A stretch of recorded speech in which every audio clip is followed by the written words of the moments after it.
the House of Commons is paralyzed today, again, I think for the 7th day, after Justin Trudeau refused the Speaker's order to hand over evidence to the police in a $400 million scandal.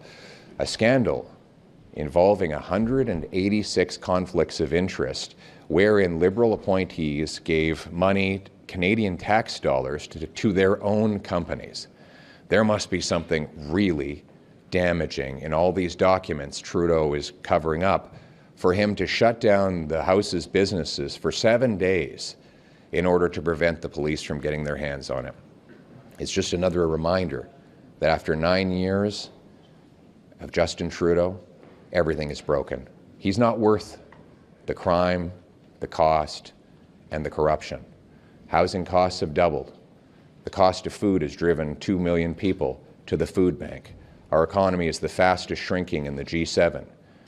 Right now, the average American makes 50% more than the average Canadian, the worst gap between our two countries in Canadian history. Food price inflation has been 36% higher in Canada than in the U.S., something that the food professor Sylvain Charlebois attributes directly to the carbon tax, which, and they're the worst, the news gets even worse. Trudeau wants to quadruple to 61 cents a litre, which will grind our economy to a halt. Factories won't get their parts, grocery stores won't get their food, workers won't get their paychecks. It will be like a nuclear winter for our economy if this quadrupling carbon tax goes ahead. And that's why common sense Conservatives will axe the tax, build the homes, fix the budget, and stop the crime after the carbon tax election. But worse than anything else is what we see in our streets today. What has happened to our country?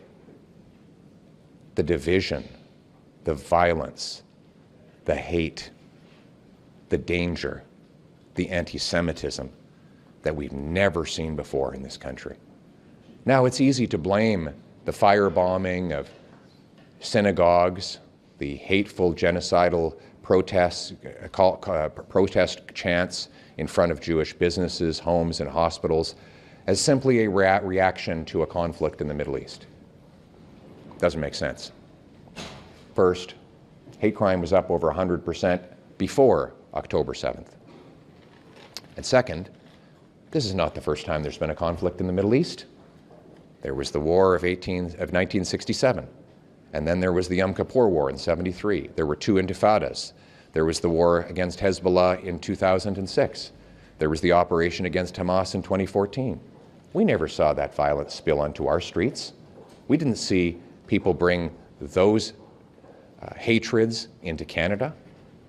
But after 9 years of Trudeau's radical ideology, his deliberate attempts to divide people into groups, his reckless destruction of our border security, letting in 2 ISIS terrorists, one apparently videotaped mutilating a human body on a crucifix and subsequently making that person a citizen.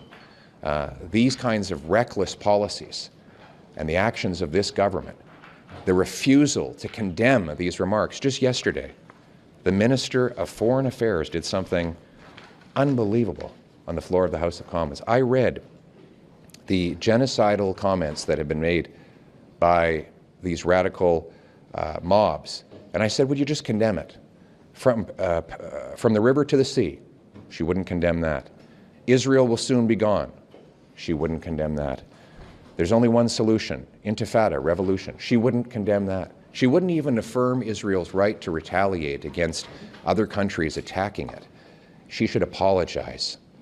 A foreign affairs minister in Canada should find it very easy to condemn those kinds of remarks, but she didn't because she's pandering politically, which is what Justin Trudeau has been doing for the last 9 years.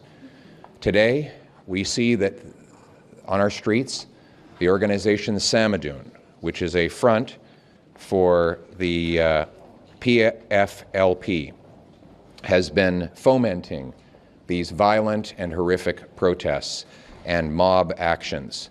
This organization is a front for an already banned terrorist group, and it is an offense under Section 83.5 of the Criminal Code, as enacted by the Anti-Terrorism Act, to knowingly act on behalf of, at the direction of, or in association with a terrorist entity.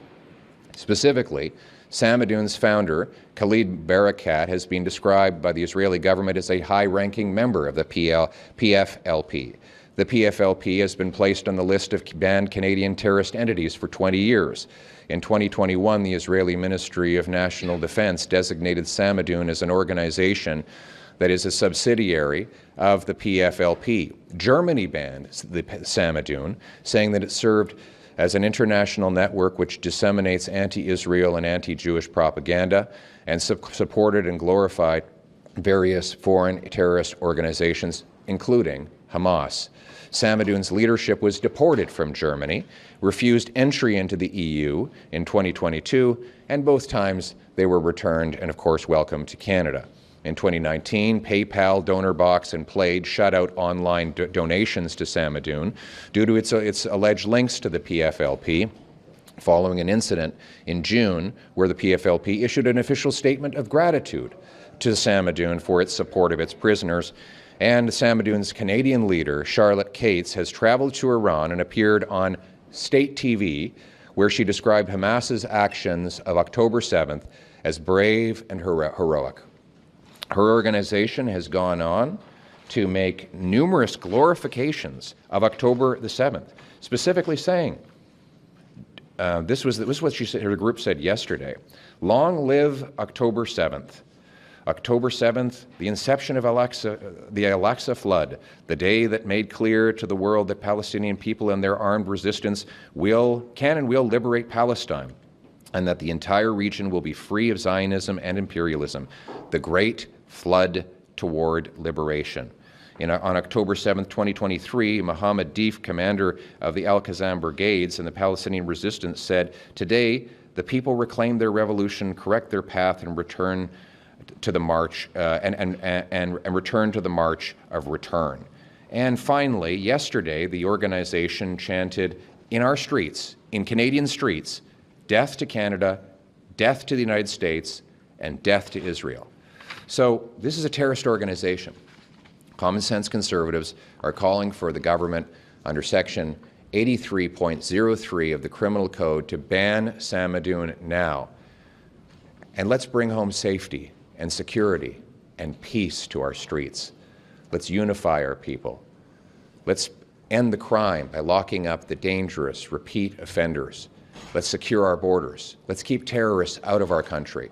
And let's stand up for what's right once again. Stand with our allies against terrorism and for decency.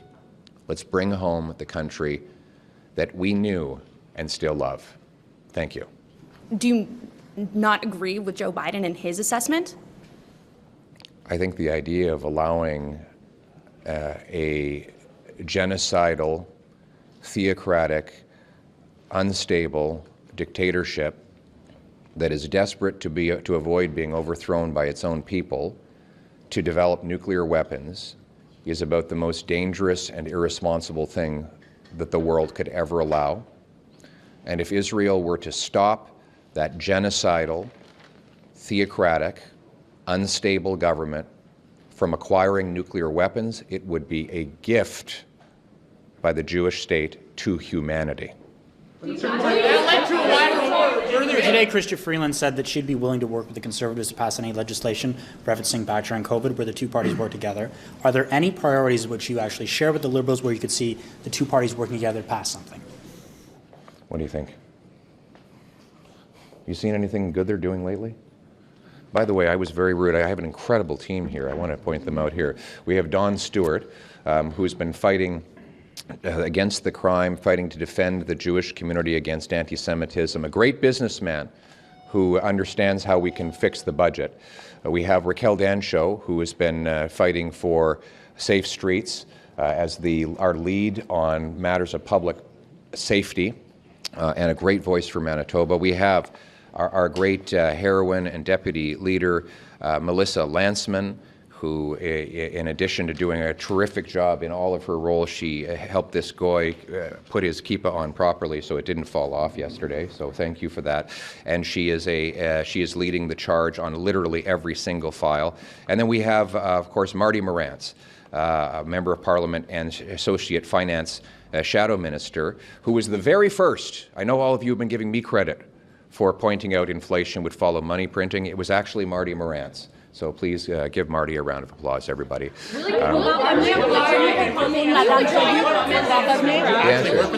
Well, you're asking me on, look, what is their policy? It's they've doubled the debt, they've doubled housing costs, they've given us the worst inflation in 40 years.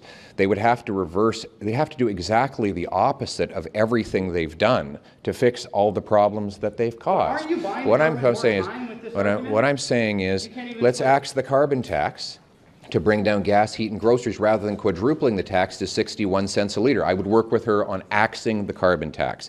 I would allow her to take my private member's bill that will build the homes by removing bureaucracy to get building.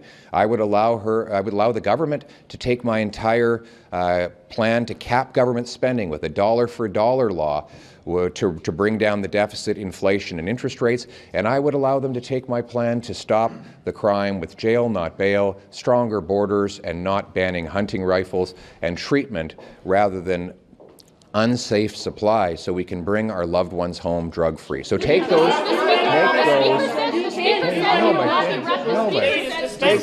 So why not just let him talk? I'm just finishing the question. If you take those ideas, axe the tax, build the homes, fix the budget, and stop the crime, to Chrystia Freeland, let me know what she says. You can't do any of that until this current debate is dispensed with. So why not just agree to send it to the committee, like the Speaker has suggested? The RCMP says it already has some of these documents. Why continue to buy the government more time with keeping the House of Commons in stasis? You can't bring up your confidence motions. It's been months now since the Auditor General revealed a $400 million spending scandal involving 186 incidences of conflict of interest where Liberal appointees gave tax dollars to their own companies. $400 million is a lot of money for the single moms who can't afford groceries, for the seniors who can't afford rent. We're not just going to let $400 million of corruption be swept under the rug so Justin Trudeau can get on with his day. So we say, let's end this now. Let's get Parliament back to work by handing over the documents to the police so we can bring home accountability. Thank you.